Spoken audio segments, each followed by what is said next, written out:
With a series as quintessential and extensive as Mario, you're bound to end up with some enjoyable and flat-out impressive Easter eggs along the way. Whether they're allusions, intentional jokes popped in by the developers, or just straight-up flukes, the Mario games are chock full of them, big and small. So today we're counting down some of our favorites in our top 10 Mario Easter eggs list.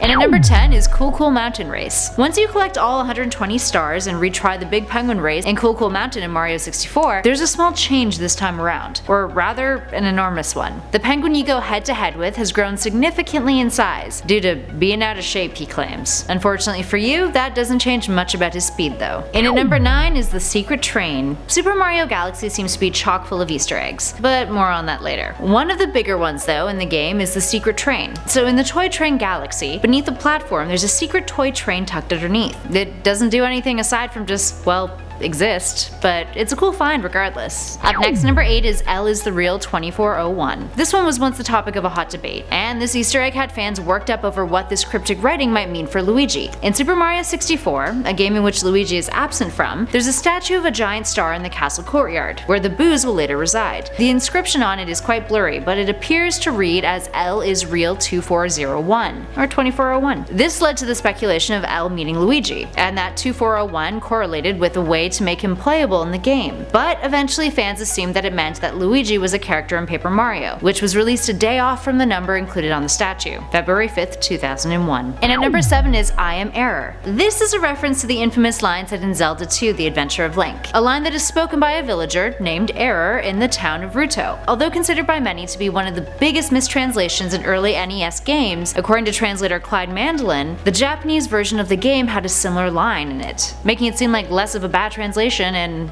more of a kind of accurate one. Anyway, this has spawned references to this line in many other games, including Super Paper Mario. When taking on the boss Fractail, who is a gigantic robotic dragon, the boss is hacked for a moment and says some gibberish, eventually saying, "I am Error, press any key to restart." Many fans are like, huh, yeah, got you there, reference. Up next, number 6 is Planets. There are some big ol' references to the other Nintendo games in Super Mario Galaxy, via some of the planets featured in the game, specifically to Pokemon and Pikmin 2. So for Pokemon, there's a Pokeball-shaped planet in the Boy Base Galaxy, and if you jump on over to the Space Junk Galaxy, a replica of Olimar's spaceship from Pikmin 2 can be spotted, along with another sighting of it in the Ghostly Galaxy as well. And number 5 is MIPS the rabbit from Mario 64. MIPS is a rabbit that you can find in the basement of Peach's castle after you've acquired 15 power stars in the game, and then again after you've collected 50. Catch him and you'll be rewarded with another power star. So aside from the general usefulness of catching MIPS, MIPS was actually the first character created by developers of the game, aside from Mario, and was used in early simulations of the game. Developers liked him so much that they kept him around. He's named after the MIPS, which is a microprocessor without interlocked pipeline stages, and that just so happens to be the processor used in the N64 console. Plus, MIPS' dialogue is actually a reference to the White Rabbit in Alice in Wonderland. Double reference. And at number 4 is the Hell Valley Sky Trees. One of the more unsettling Easter eggs on our list is the strange alien creatures that you can spot on the horizon in Super Mario Galaxy 2, otherwise known as the Hell Valley Sky Trees. In the Shiverburn Galaxy, there's a spot where you can go into first person and see several figures chilling on top of the cliffs. You can't reach them because they've been rendered at a fixed distance and are out of bounds in terms of where you can move. And it also doesn't make them three-dimensional either when you move around and keep looking at them. But these became a big hit on the Creepypasta wiki, becoming known as the Beyond Hell Valley. And it's also been noted that they look a lot like the Kodama spirits of Japanese folklore. So spooky. And at number 3 is the Minus World from Super Mario Bros. What would this list be without mentioning one of the oldest Mario Easter eggs in the franchise? From the original NES game, there's a way to glitch your way through the Warp Zone. You know the place, the one that exists at the end of World 1-2. Anyway, through some maneuvering, you'll eventually float over to the first open pipe on the right, and end up in Minus World. It looks just like World 7-2, and is essentially an endless underwater stage. When you end up going through the end pipe,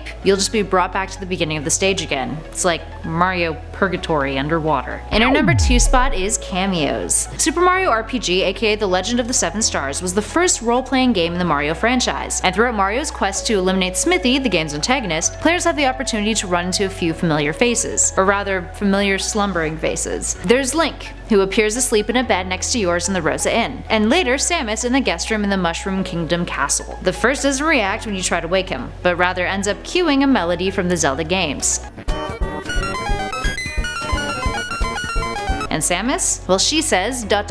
I'm resting up for Mother Brain. Also note that you'll only be able to see Samus after defeating Yardovich, but before going to Land's End. Any other time during the game, she's not there. And finally, in at number 1 is the Shining reference in Super Mario Sunshine. In Stephen King's novel The Shining, there's a moment when Dick Hallorann, Wendy, and Danny are all fleeing from the hotel when it's on fire. During this moment, Dick spots, and I quote, "a ghostly manta shape floating away over the hotel. It was paper thin, like a shadow, and then broke into smaller forms before turning into smoke and drifting away." So turns out that scene from the book is recreated in Super Mario Sunshine when Mario on Serena Beach during the Manta Storm must fight what appears to be a shadowy manta, and by defeating it, splits it into pieces. The Pianta you speak to before the fight even describes it in a very similar way to the prose in the novel. Alright guys, there we have it. What's your favorite Easter egg in the franchise? Which one should have made our list? Let us know in those comments below, and make sure you hit those like and subscribe buttons if you dug this video. But for now, I've been Kelly Pally, and this has been Top 10 Gaming. I'll catch you guys in the next one.